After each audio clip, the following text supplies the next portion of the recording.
Hey everyone, welcome to Still Guitar Studio. My name is Jacob Dillard, and today I have a very special video for you all. This is part one of a four-part series inside the Emmons Guitar Company as they show their ReSound'65 pedal steel guitar. If you like what you see in this video, be sure to subscribe because there are more parts coming out in the future, so stay tuned to those and I hope you enjoy.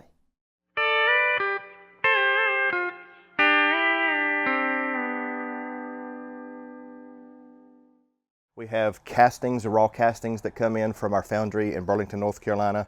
They've been a great partner and was also part of the original factory when they were back in the 60s, I guess, making them. The guy who is actually working with us now remembers being a teenager and working the line and pouring some of these original castings, so that was kind of nice to have that partner. The stuff comes in raw and we either mill it down here or we have milling partners that do that with us. Here's an example of what a raw casting looks like. This will be an end plate straight out of the foundry. It's for an S10, and for every guitar we have to have a different set of castings.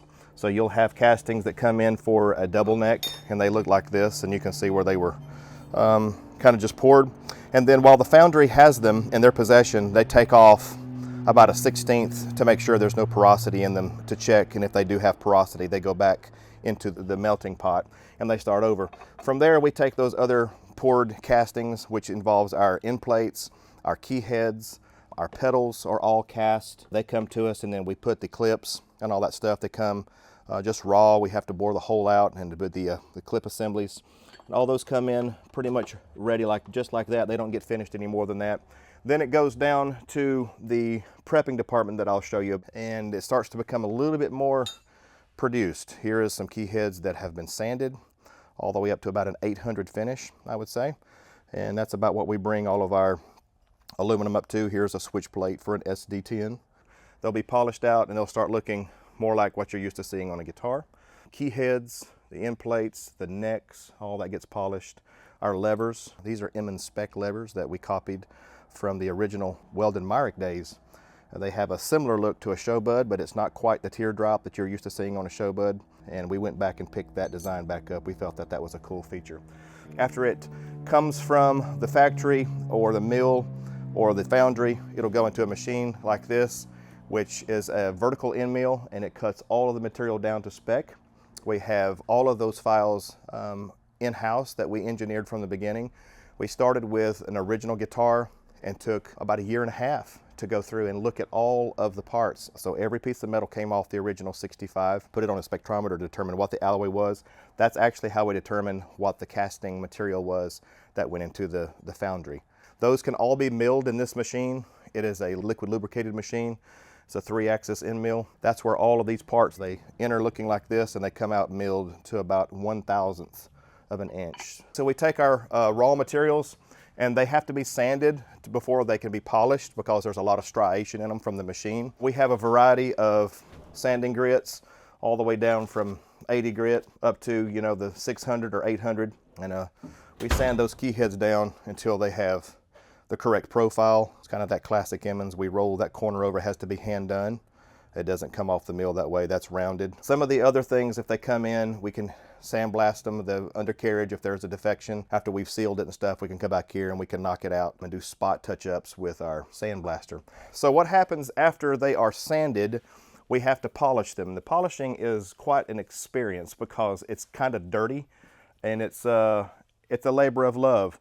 So we have to put on gloves, compound, which kind of serves as a lubricant, but it kind of serves as a sandpaper. Put on our safety gear and all of our breathing apparatus, and we have a variety of low speed and high speed buffing wheels.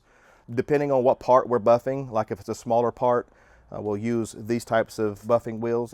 It does take a little time to learn how to acclimate to getting a finish that looks like mirror, because it's not just something you read out of a book. It's you have to feel it, you have to understand your buffing machine, you have to understand the temperatures. Justin has been doing our polishing since January of this year, and he's doing an amazing job of that. This is what we discovered to be the best for us.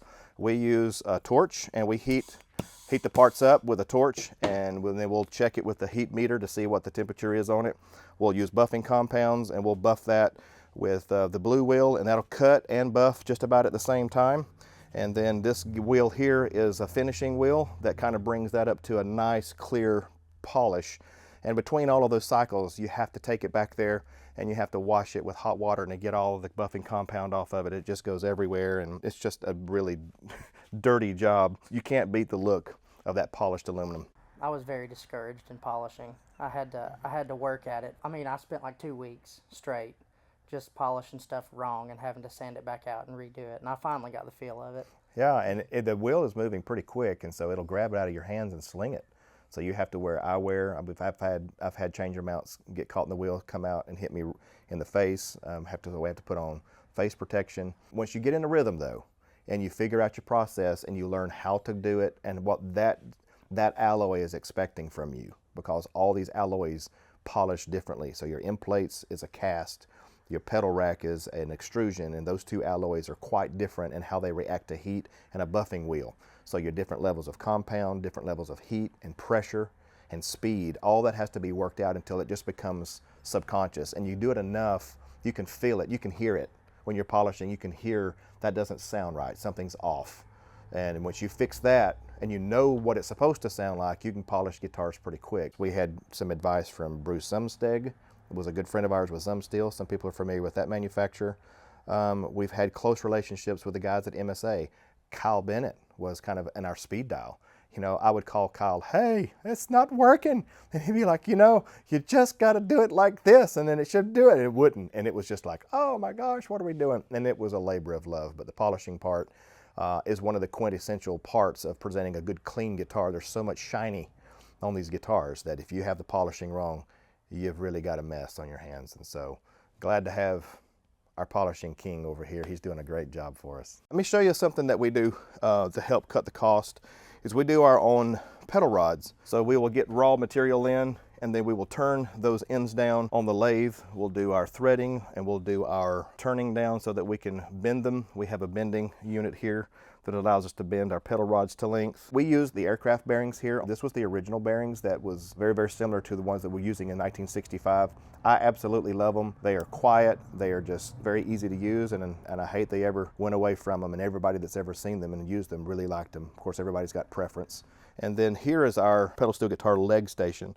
So we can take our legs, they come in these tubes, and they're essentially microphone stands. A lot of people don't know that. And Atlas was the original company that provisioned the legs for Emmons guitar way back in the day. And we were blessed enough that they still have the classic clutches and the steel legs that they were using back in the 60s. And as you can see here, it still has the Atlas sticker on it, which we had found many of them in the 60s that still had the sticker on them. That's how we knew it was Atlas. And you've got your inner tube that comes out. So these and these get cut to length. And then we have milled our threaded insert that goes in. Many of you are familiar when you put your legs in, that component is in there. And on the other end of it, you have your little rubber boot. So you put these boots on here, you press all your tips in using this press over here, and you kind of have a self-contained station to where a guy can turn out a set of legs in probably about 15 minutes. And those are really heavy. We weren't a big fan of using foreign legs. They are cheaper, they bend, and they just torque. Where you press your end in here, it can often bend right there. But this is a really great steel, and it's chrome. It's heavy duty. It's not the lightest material, but our guitars are built to last a lifetime.